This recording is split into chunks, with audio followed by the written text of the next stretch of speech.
Good morning, everyone. Welcome again to another section of Music 1300. I am, of course, Professor George. That is Sir William, the one-eyed cat. We are here today to give a lecture about Broadway and the history of the theater district in New York City and how the musical sort of came about as a kind of art form. In order to really feel ready for today's lecture, hopefully you have taken a look at the large one page that I made for you guys all in my notebook. It is in Dropbox for you. I really highly suggest using it alongside watching my lecture today. So as always, this will be broken up into a couple of parts. The first part is going to be my sort of little historical preamble, and then we're going to talk about a handful of different listening examples through the music theater canon that runs from, more or less the last 100 years, 140 years or so. Great, let's go ahead and begin. At this point, hopefully you've watched the opera lecture. So there's a lot of parallels that opera has to music theater.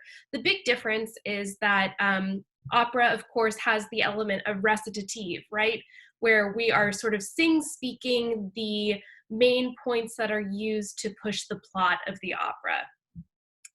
Juxtaposed, against the recitative moments are those moments where we just get to sit and kind of feel something with a character, right? Where we are, maybe perhaps experiencing a love ballad or something that is really romantic, but it's not pushing the plot, for example. It's a rumination about a particular feeling. And these are sort of arias or duets or trios or quartets or ensemble numbers that happen in operas. And in a musical, these are the songs. So spoken dialogue really just takes the place of recitative. And we still have this very this sort of back and forth feeling between these song numbers and moments that are mostly meant to Willie. And then moments that are mostly meant to push the plot. So we kind of have this stop and go feeling that's really familiar from Baroque era opera and some of classical era opera, where we have recitative moments where the orchestra completely drops out and it's more a sort of sparse accompaniment. We're going to have artists, for example, like the Rodgers and Hammerstein duo that were really iconic in the golden age of opera, be more convincing in terms of blending those sung moments with those moments that necessitate pushing the plot.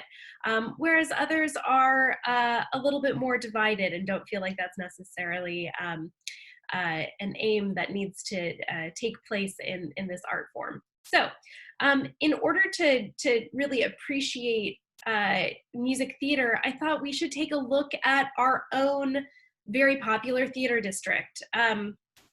Broadway is one of the main attractions when anyone comes to New York to visit. 42nd Street is, maybe noted as like the crossroads of the world, perhaps. And there's a lot of activity and a lot of stuff going on in that area. That wasn't always the case. Of course, there was theater that was happening before the turn of the century, but what it really is, especially in New York, it wasn't happening in the theater district. So in the 1800s, the area that's now the theater district in New York was really just strictly farmland. So where was the theater district before that point? Union Square, 14th Street, where you would have kind of sort of more nightlife, I guess I will loosely say, being presented in that area. The big thing that happened is that in 1836, the mayor, his name was Mayor Van Wyck at this point, he opened 42nd Street. he like made this big huge speech and like kind of invited all the Manhattanites that had been clustered in, you know, again, like sort of 14th Street was kind of like the upper part of Manhattan at that point. Invited New Yorkers to like come and breathe the fresh air that was available uptown, which of course is totally different to us now. The idea of uptown is certainly in the hundreds at the very least in terms of numbered streets. So this happened, like I said, in 1836, but it took a really long time for anything like really commercial to move into the area. The first big thing that happened was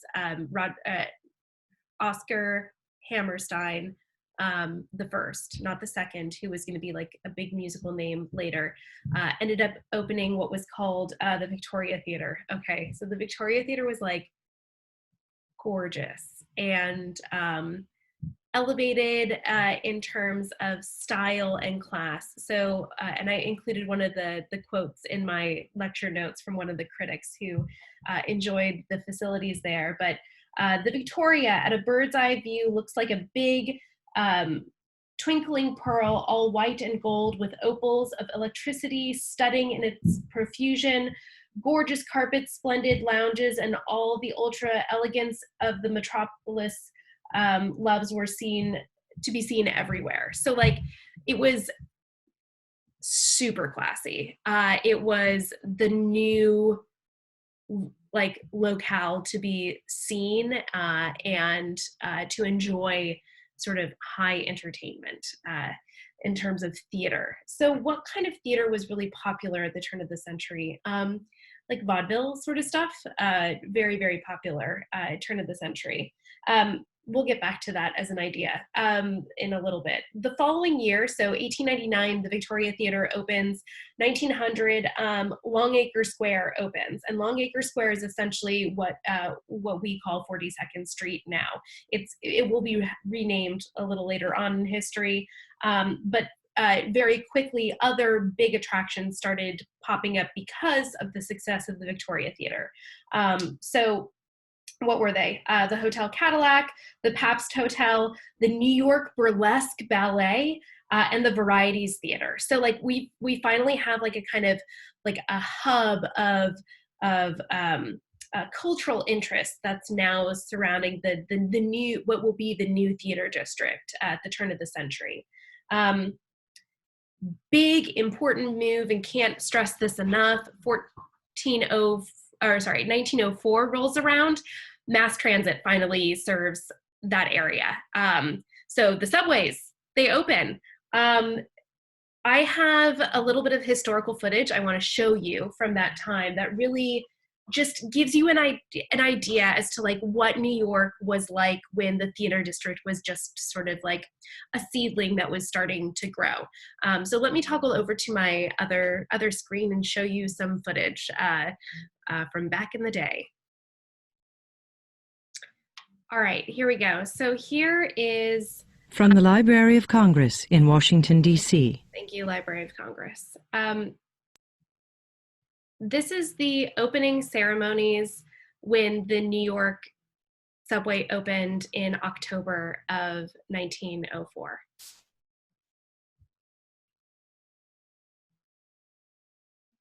We're not going to watch a ton of this footage, but it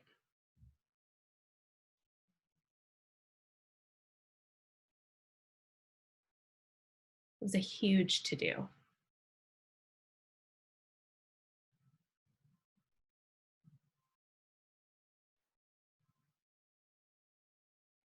The police are obviously out in full force as well. You can hopefully see them. They have the helmets on. Suit and tie is pretty much for everyone, yeah?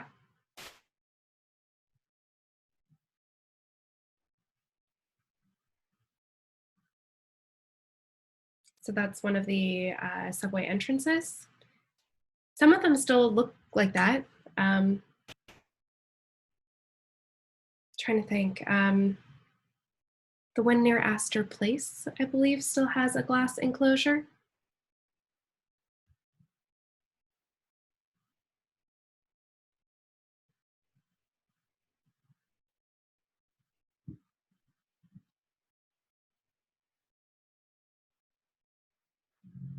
All right, I've got some other footage of the interior of the subway from a year later when things were kind of like up and going and what it would have looked like to have taken a train at that point. So let me go ahead and toggle over to that video. So again, a very, very, very different New York City. Hold on. Okay, so this is the ride from 14th Street to 42nd Street that you would have taken on the subway. We won't, again, watch the whole thing, but this is what the old style cars looked like from 1905. So no major updates from the year previous, right? But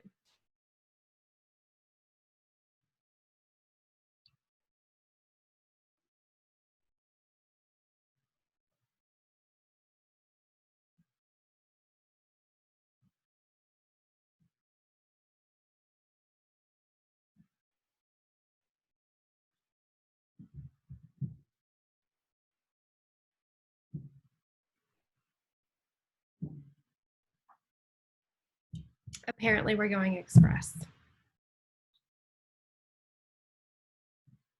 Awesome. So why even bother talking about mass transit? Well, once you have like accessibility to an area, something is definitely going to become more popular. And the idea that you could finally take mass transit up to 42nd Street was a huge advancement in terms of giving appeal to that particular area. And once that happened, a lot more stuff started popping in terms of commerce and other smaller theaters. So I've got a little bit more historical footage to show you from around this time. Maybe about 5 years later, I've got some just street footage that's been colorized and has additional sort of sound effects added to it. So to give you a little bit more immersion than some of the black and white media does. So give me 1 second to pull that up.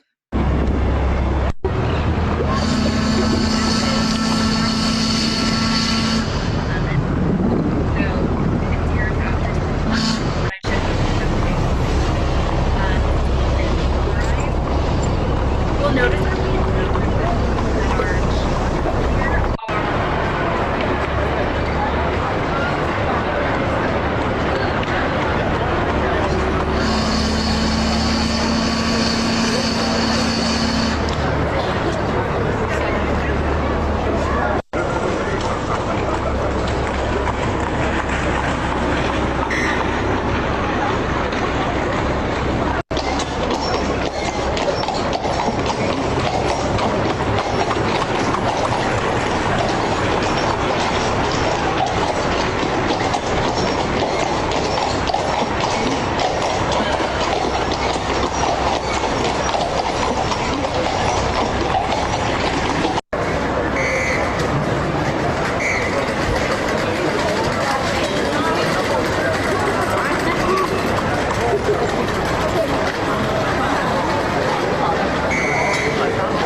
Of course, the sounds weren't recorded at this time. They're just additional by the person who edited this archival footage.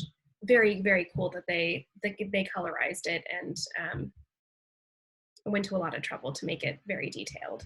In any event, a couple years earlier, 1907 is the first year that they do the New York or the New Year's Eve ball drop.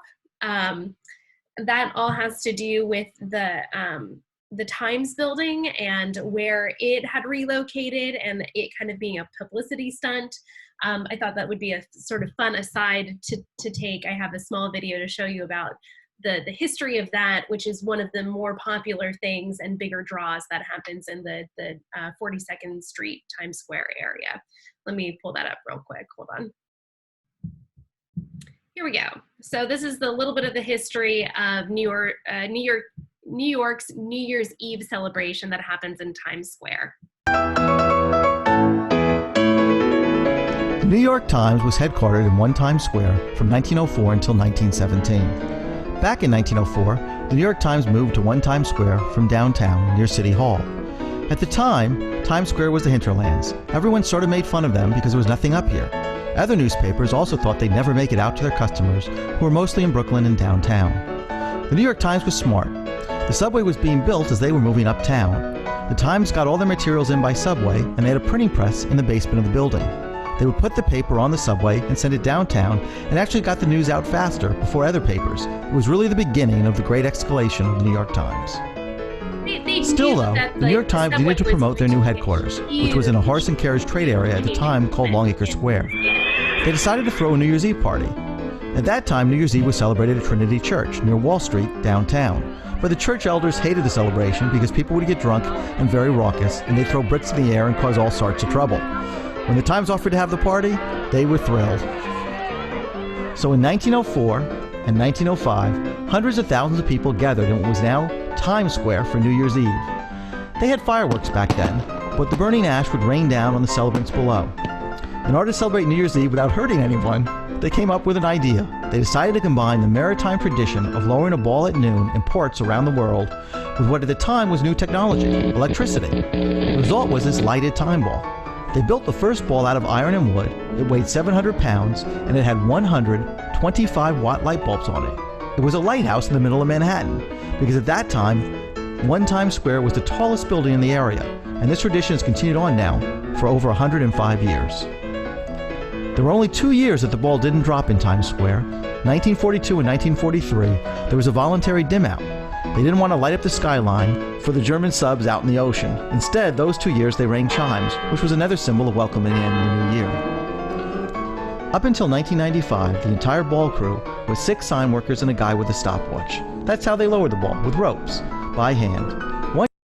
So we won't go into like how the whole thing happened. I'm more interested in the history element of it. So yeah, at some point the Times building was the tallest building in the area, and it was a huge beacon. Who knows, maybe this year we will also have to postpone our ball dropping event, but interesting to know that it has happened before in history as well. So it's something that has been on pause in times of great strife. In any event, a very, very, very interesting thing that is really a part of New York's cultural fabric.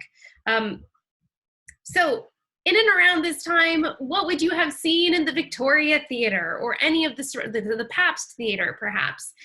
One of the sort of some of the important acts that came through the area were really like vaudeville based or musical acts or dance acts. And the form of the musical is really a combination of the two that stems from partially like the operatic operetta tradition, but also like a stemming off from the like sort of vaudeville and variety shows that are happening like pre-turn of the century and into the turn of the century. Let me show you one of the things that you would have been so interested in seeing in 1904. So one of the acts that you might have wanted to see would have been Princess Raja.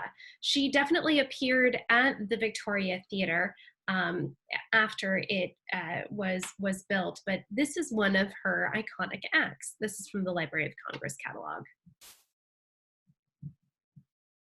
So this would have been done with live music, which we don't have, obviously.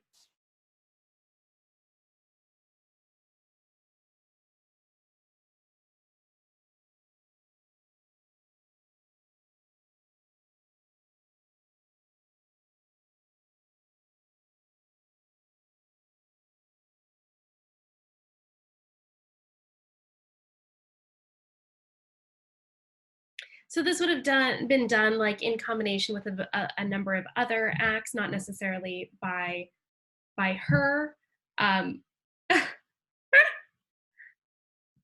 but by other performers as well. Wow, look at that. She was really something to see.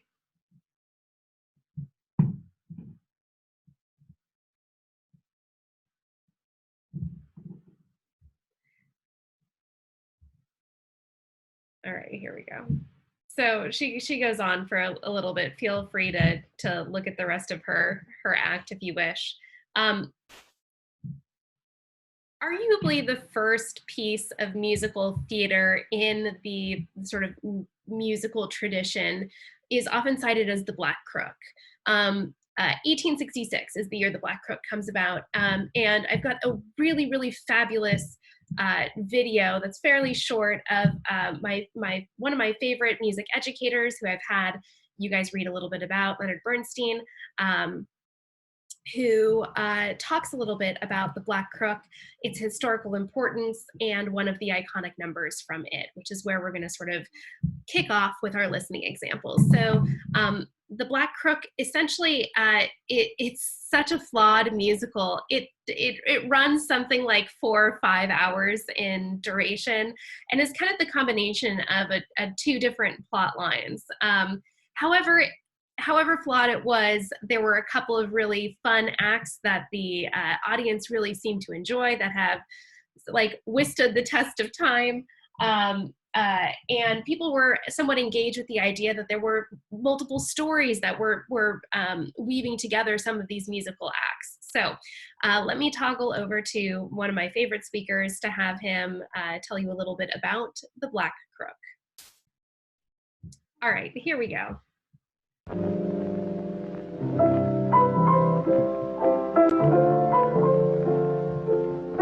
For the past 15 years, we've been enjoying the greatest musical period our theater has ever known. We have finished with young manhood and entered the prime of life.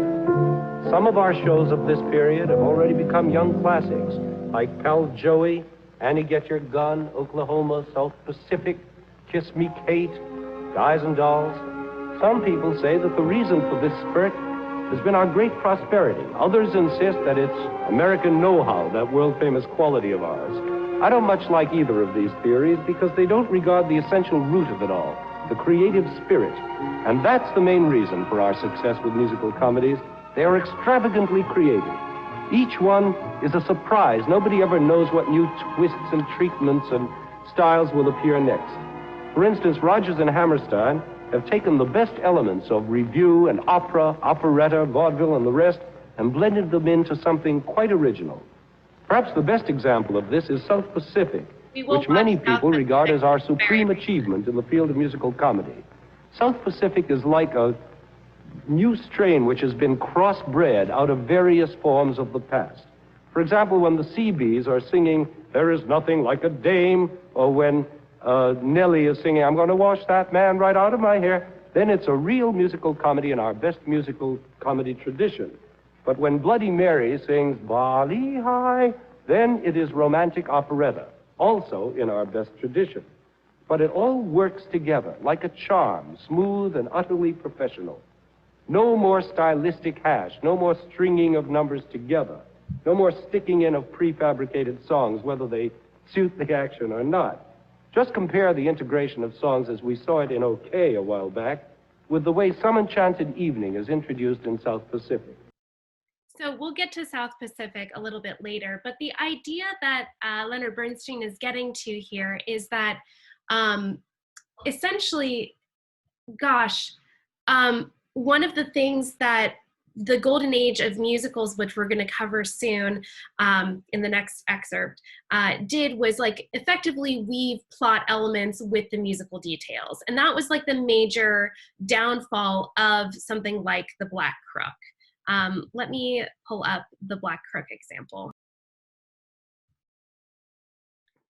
All right, so I've got Leonard Bernstein discussing The Black Crook, and he's going to play a small example at the very end.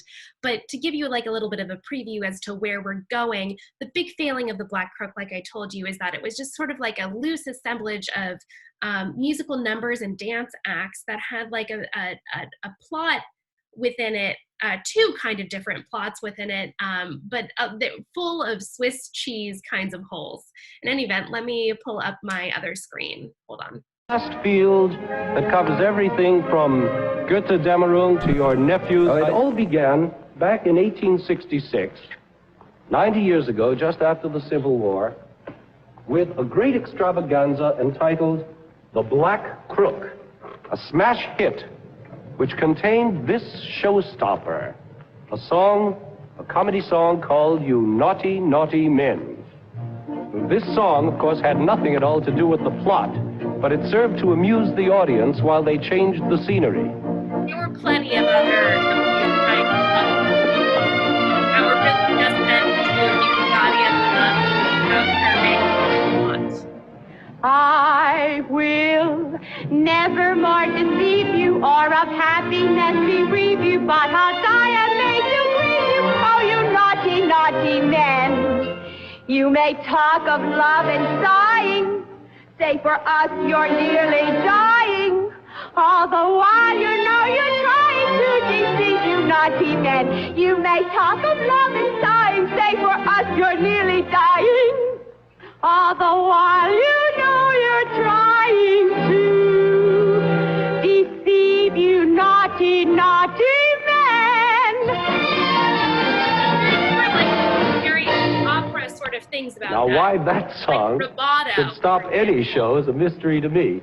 But it's important because, and only because, The Black Crook is historically considered to be our first American musical comedy. Actually, it was a musical comedy by sheer accident, being a pastiche of two totally different shows. This happened when a stranded ballet troupe attached itself to a bad melodrama, thus acquiring a plot. Of course, the whole thing lasted 5.5 hours, but nobody left. They loved it. Now, how could this have happened? Well, it was a lot for your money. There was song, plus dance, plus spectacle, plus drama, plus legs. There was such a controversy about those legs that anybody who was anybody had to be able to say that he had seen that wicked show. Well, what can we say of The Black Crook? Not much. Its score is a melange of uninspired songs like the one we just heard. Very like funky pop, yeah, very like pretty tiddly. Feels. Then it has dance music of similarly low caliber, like this one called The March of the Amazons. And like kind of offensive sort of titles that have absolutely nothing to do with anything for everything. You see what I mean? Then there was also a dull little number called the Black Crook Waltz, which went like this. But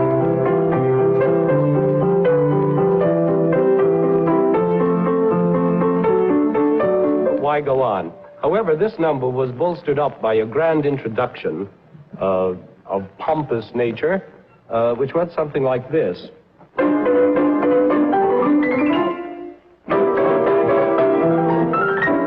Very like silent